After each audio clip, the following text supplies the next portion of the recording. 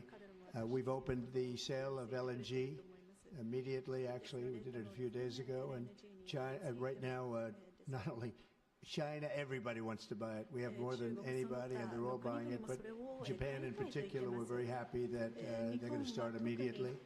and we can supply it to the world, but we're supplying it to Japan, and they can always be right up in the front of the line. Yeah, go ahead, please. Go ahead.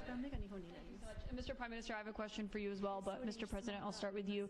Well, quickly to follow up on what Peter was asking, have you directed Elon Musk to review Pentagon spending, given it's the biggest discretionary spending in the federal budget? Education, just about everything. We're going to go through everything, just as it was so bad with what we just went through, this horrible situation we just went through. And I guess 97% of the people have been dismissed. It was very, very unfortunate. You're not going to find anything like that, but you're going to find a lot, and I've instructed him to go check out education, to check out the Pentagon, which is the military, and, you know, sadly, you'll find some things that are pretty bad, but I don't think proportionally you're going to see anything like we just saw. FBI has turned over a list to the Justice Department of the FBI agents who worked on the January 6 rioters cases. Are you planning to fire the FBI agents who worked on those investigations? No, but I'll fire some of them because some of them were corrupt. I have no doubt about that. I got to know a lot about that world, and we had some corrupt agents, and those people are gone, or they will be gone. And it'll be done quickly and very surgically. Did you have a question for the Prime Minister? Talk up. I don't know. I don't know. I know we have some that are very corrupt and we don't like it. We're going to bring back the reputation of the FBI. Kash Patel is going to do a great job. And we're going to bring back the reputation of the FBI, which has been hurt very badly. It's been devastated over the last 4 years. You have just been meeting for the first time with President Trump. The last administration famously did not have hardly any, if at all, contact with North Korea. President Trump certainly did the last time he was in office. Would you like to see him resume that contact and also that in-person meeting that he had with?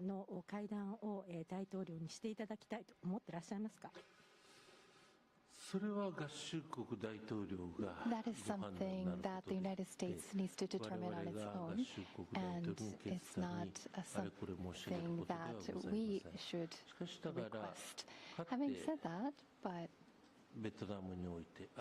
for example, in Vietnam or Singapore, the President of the United States, President Trump was able to meet with Kim Jong-un. I think that's a very positive development. So now that President Trump is in power again, if we are able to move towards resolving issues with the North Korea, I think it would be great. And of course, for us, that includes not only denuclearization, but also resolving the abductee issue. And so not only the victims of the abductees, but also their families too are aging, and so our time is limited. So if the President of the United States, if President Trump is able to resolve this issue, we do understand that it's a Japan issue first and foremost. Having said that, we would love to continue to cooperate with them. It's actually a good question, and we will have relations with North Korea and with Kim Jong-un. I got along with him very well, as you know. I think I stopped the war. I think if I wouldn't have won that particular election, you would have ended up in a very bad situation. But I did, and we had a good relationship, and I think it's a very big asset for everybody that I do get along with them. I can tell you that Japan likes the idea because their relationship is not very good with him. And if I can have a relationship with not only him but other people throughout the world where there seem to be difficulties, I think that's a tremendous asset for the world, not just the United States. Go ahead. You and for the Prime Minister as well. Mr. President, I wonder what you make of the criticisms from Democrats that these staff reductions, the cuts that Elon Musk and Doge are doing are an unlawful power grab. Is there anything you've told Elon Musk he cannot touch? Well, we haven't discussed that much. I'll tell him to go here, go there. He does it. He's got a very capable group of people. Very capable. They know what they're doing. They'll ask questions, and they'll see immediately as somebody gets tongue-tied that they're either crooked or don't know what they're doing. We have very smart people going in, so I've instructed him go into education, go into military, go into other things as we go along. And they're finding massive amounts of fraud, abuse, waste, all of these things. So, but I will pick out a target, and I say go in. There could be areas that we won't, but I think everything's fertile. You know, we're a government. We have intelligence or something, and I'll do that myself if I have to. But generally speaking, I'll just say no, but he will be looking at education pretty quickly, and he will be looking at military too. Most of federal spending is Social Security. Would you like to see him look at those programs as well? Well, they don't really have to be looked at by him. They can be looked at by us. Social Security will not be touched. It'll only be strengthened. We have illegal immigrants on Social Security, and we're going to find out who they are and take them out.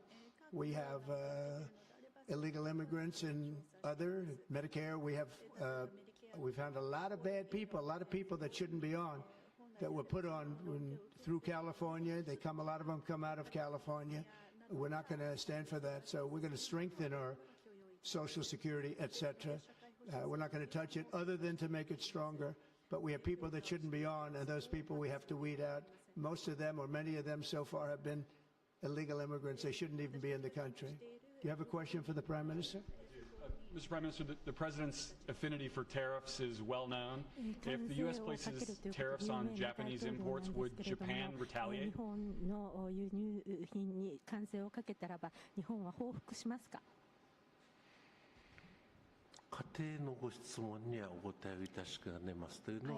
Unable to respond to a theoretical question. That's the official answer that we have.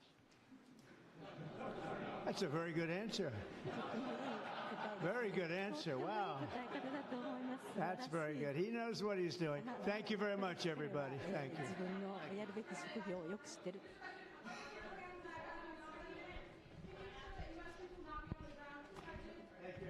you.